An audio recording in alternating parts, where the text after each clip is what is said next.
today our interest is going to be on the last part of the non-metal we have been treating for quite a long time now, and it's going to be on carbonates and noble metals. The presenter is going to be Latif as usual. At the end of today's class, because it is important that we talk about the chemistry of carbonates and noble metals. We have talked about nitrate, we have talked about solvate, we have talked about phosphate and all other non-metals that we could talk about. So today, without talking about carbonate, is not going to be not going to complete our discussion, because carbonates are one of the most important group of inorganic compounds that are widely used in industries and in the laboratories. And again, concept of noble metals is not to be emphasized when we say that we need to give it adequate attention because of the wide immediate use of to which noble metals are being put, especially in developed countries. So that will now form our basis for today's class. So at the end of today, it is expected that students should be able to describe the preparation, properties and uses of some representative metal carbonate, like sodium carbonate is common, potassium carbonate is common, calcium carbonate is common. So we need to just try to look at overview of this, how to prepare them. We are not going to visit them one after the other, like we are talking about sodium carbonate separately, potassium carbonate separately, ammonium carbonate separately. No, we just look at it, as we are going to say later. We just look at the overview of it and what is common among them. The second aspect of this lecture is going to be on noble metals. Let's just sit back and enjoy the class. Carbonate. When we say carbonate, these are the compounds that contain carbonate ion. This CO3 2- is called carbonate radical. It's called radical. They call it ions also, but since to differentiate it, to be specific, in describing this, we use radical because it contains group of metals. If it were to be just simple atom that carry charge, we can call it cation or anion, but in this case it's a group of atoms, like carbon is there, oxygen is there.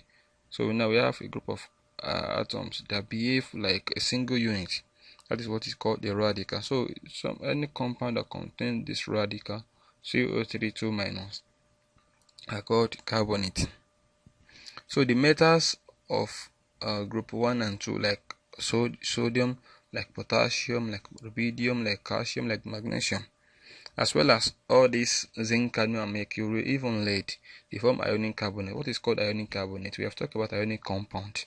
Those are the compounds that can dissociate in water to form ions. Those are called ionic compounds. Apart from this, any other carbonate, they do not form ion readily in water, like aluminum carbonate. Now you can't expect aluminum carbonate to be ionic. Nickel carbonate, copper carbonate is not ionic. So these are the few metals of group 1 and 2 that contains that forms ionic carbonate. And apart from that, we have magnesium, calcium, strontium, and barium. Apart from forming the carbonate, there are times that when you have incomplete reaction, they can form hydrogen carbonate in such a way that the hydrogen in the H2CO3, the hydrogen carbonate. So the hydrogen here is not completely replaced, because ordinarily we need to have 2 atoms of hydrogen that combines with this CO3 radical. You know, when we are talking about how compounds are formed, we said there is interchange of ions. So when you have ion, negative ion and positive ion, so they need to balance each other. When you have too much positive ion, then we need the same number of negative ion to balance each other, because they are going to interchange it. Example is when we have hydrogen and we have proton, that's hydrogen positive, and chloride ion. They move freely. So when you have oxygen now, oxygen has 2 minus, so we need 2 atoms of hydrogen to balance it to form water. So in the same way, just like that. So in H2CO3, CO3 is 2 minus, so you need 2 atoms of hydrogen to balance it to form a stable compound.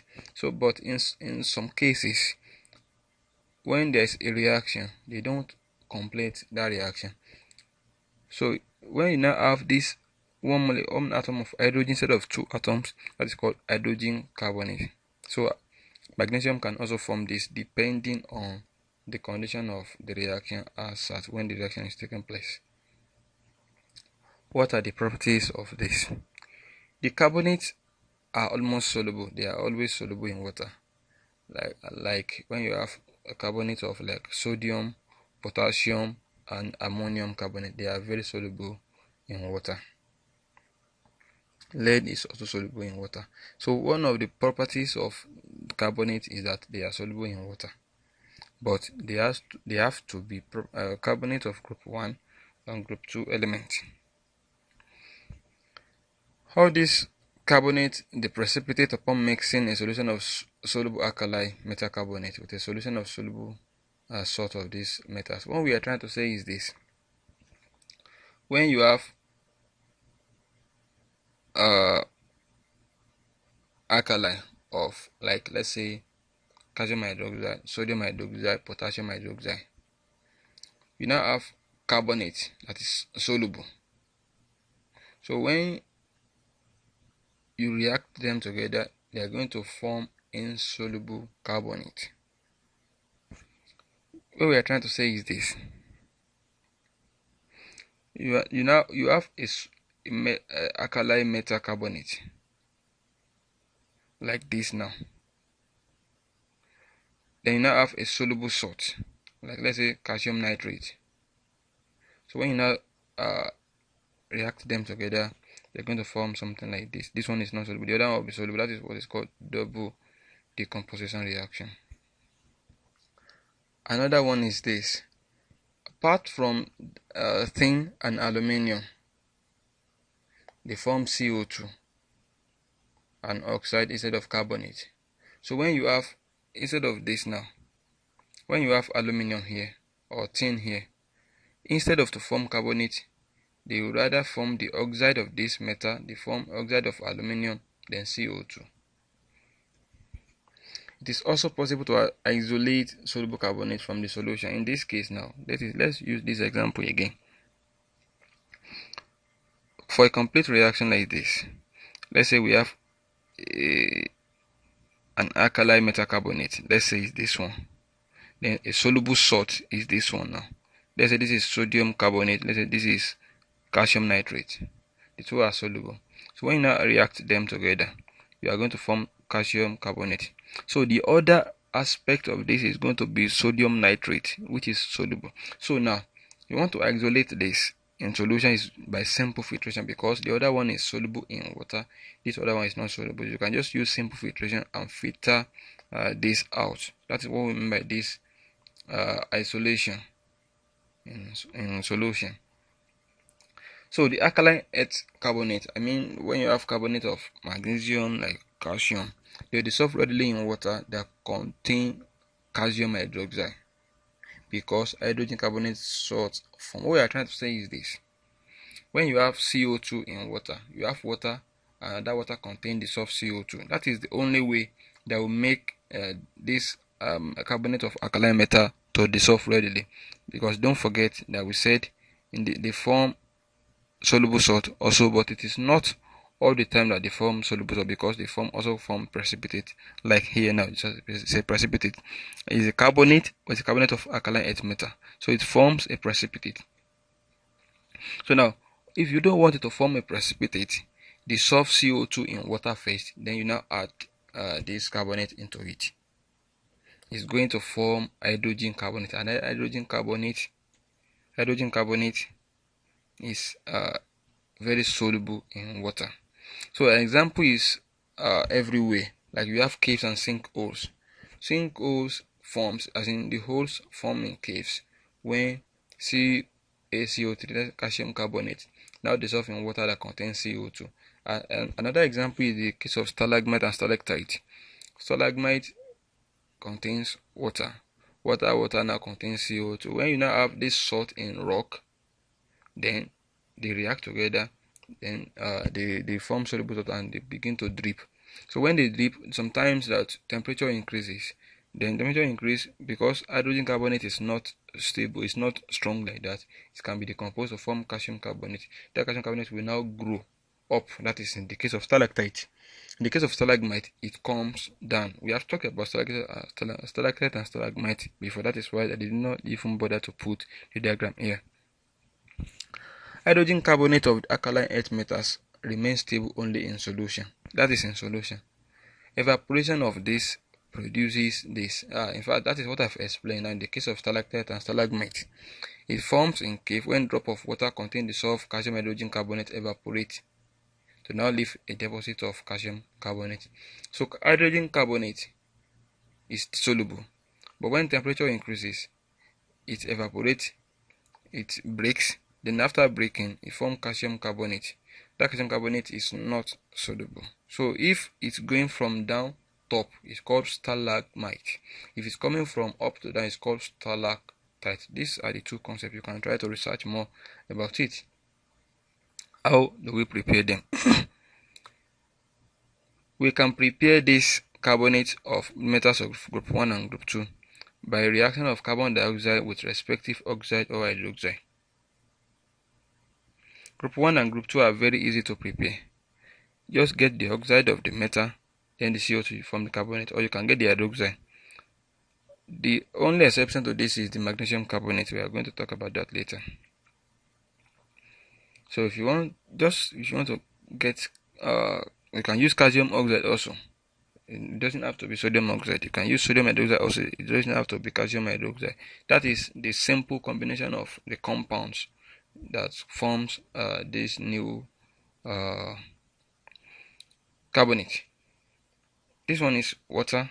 This one is solid. Don't forget that this solid means it is not dissolved in water. If it's dissolved in water, you are going to see aqueous here. If it's not dissolved in water, it means you can actually separate the water from it by simple filtration. What are the uses? They are very, very useful in industries and in laboratories. Carbonates are moderately strong bases because they accept hydrogen ion from water. They are called Lewis base. So this because they are strong bases now, they are used in agriculture to control the acidity of a soil. When you are growing a particular type of crop on soil, the soil takes the alkali in the soil, then gradually as time goes on, year after year, the soil becomes acidic. So now if the soil becomes acidic, you can't grow the same plant, the same crop that needs alkali on it. So if the soil is acidic, so if you want to continue growing that particular type of crop on that land, you need to control the acidity by adding some alkaline to it to neutralize the acid. Then you put excess to form basic bases in the soil. That's what we mean by that is one of the uses of this. Carbonate reacts with acid to form salt of the metal CO2 and water. So if you want to form salt of a metal, you can just if you want to form CO2, you can just react carbonate with acid. So like calcium carbonate now can react with HCl, hydrochloric acid. It forms calcium chloride, water and CO2. Calcium chloride is a very useful salt. If you want to form calcium chloride, you can use this method also. Other applications of carbonates include glass making. In glass industry, they use carbonates very, very well. Hydrogen carbonates are amphoteric because they act as both weak acid and weak bases. This carbonate is not hydrogen carbonate, it's a strong base, but hydrogen carbonate is amphoteric. It adjusts itself depending on the condition to which it is being put. So if you put it in alkaline environment, it becomes acidic. If you put it in acidic environment, it becomes alkaline. So that is what it means by amphotericity. It has double faces, ambidextrous, something like that. So hydrogen carbonate ions act as acid and react with solution of a soluble hydroxide to form a carbonate and water. Since it is amphoteric in nature, it can react with an acid and it can also react with a base, as we have explained. So in this case now, if it reacts with solution of soluble hydroxide, now that means it is like an acid now in this case. So it's going to form salt and water. That is neutralization reaction. With acid also, hydrogen carbonate form a salt, carbon dioxide and water, because this is with base now. Then with acid it forms the same thing. So it depends on what you want to form and what is available in your disposal, that you know how to make use of hydrogen carbonate. It is very, very versatile compound. So the last part of this lecture is going to be on noble metals. Noble metals. Noble metals means they are gentle, they are not violent. So how do we deal with them? Since they are not reactive, since they are gentle, why do we need to study them? What are the usefulness? How are they existing? What are we going to derive from them? This is where we are going to talk more and talk little about noble metals. The elements that are in group 8 of the periodic table, some periodic table call it group 18, some call it group 0. They are called noble metals, and the examples are helium, krypton, xenon, radium, argon is there, neon is there. So the most common ones are helium, neon, and argon. So we'll be talking more about helium, neon, and argon during even some few about krypton at the end of this class. These elements are present in the atmosphere in small quantities. They are in the atmosphere. They are comfortable in the atmosphere because they are not reactive. So in the atmosphere, we are not under threat by them in the atmosphere. Even the quantity, I think being they are, harmful.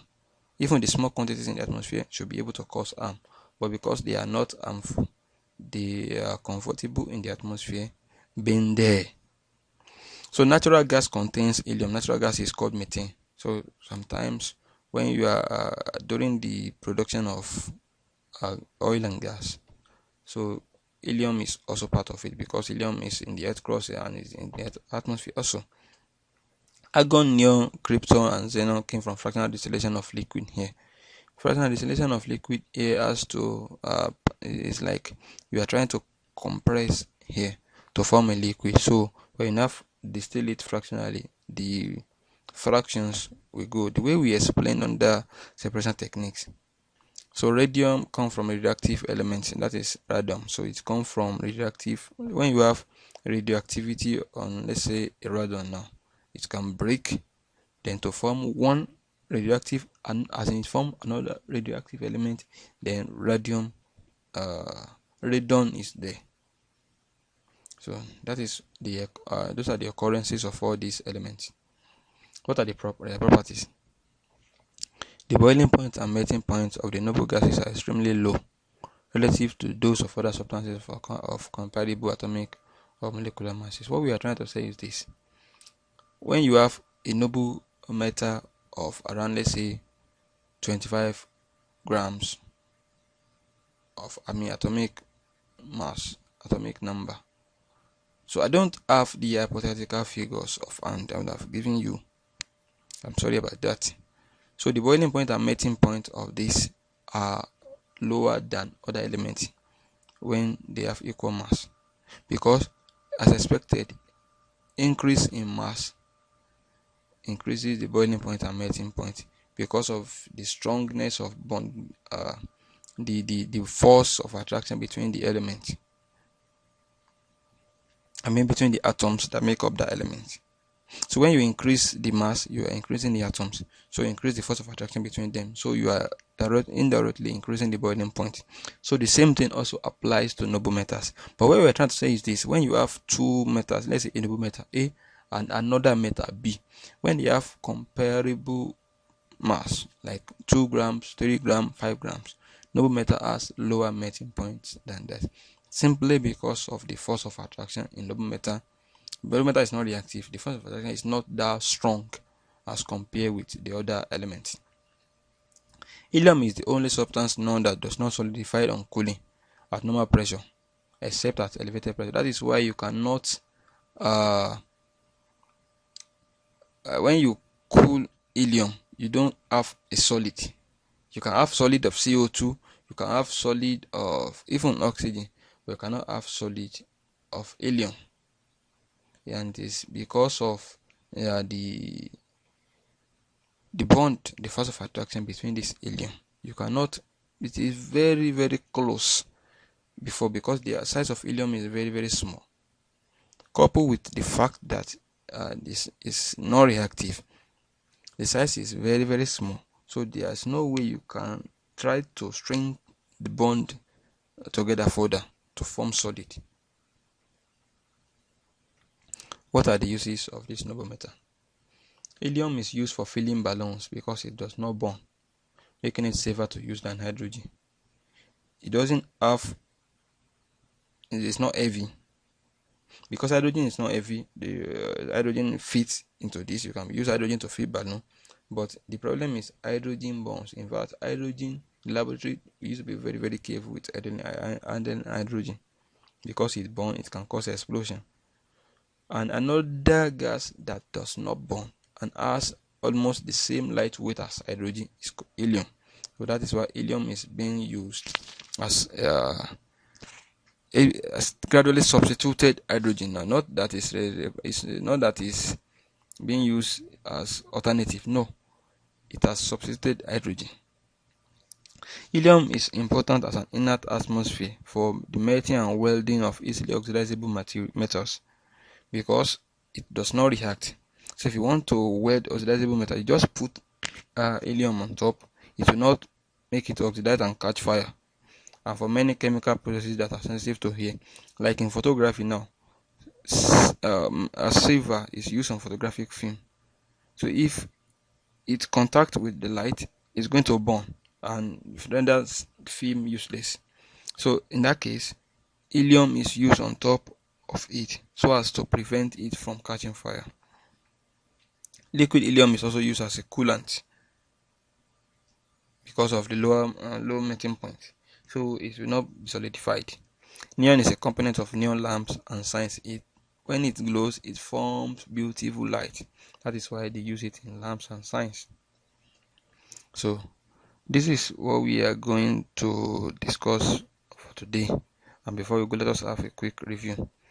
Carbonates are compounds that contain CO3 2- radical, and the carbonates of group 1 and group 2 are soluble, but group 2 are not readily soluble except the hydrogen carbonate of the group 2. They are mostly prepared by reacting CO2 with hydroxide or oxide of metal. They have various uses in the laboratories and industries. Noble metals are also useful in nature and science because astronomers they use it. There are many uses of this, even for decoration and other things. They use it. Thank you very much for listening. The next video is going to be on discussion of chemistry of carbon, that is otherwise called organic chemistry. So don't forget to share and like our videos. Thank you very much for listening.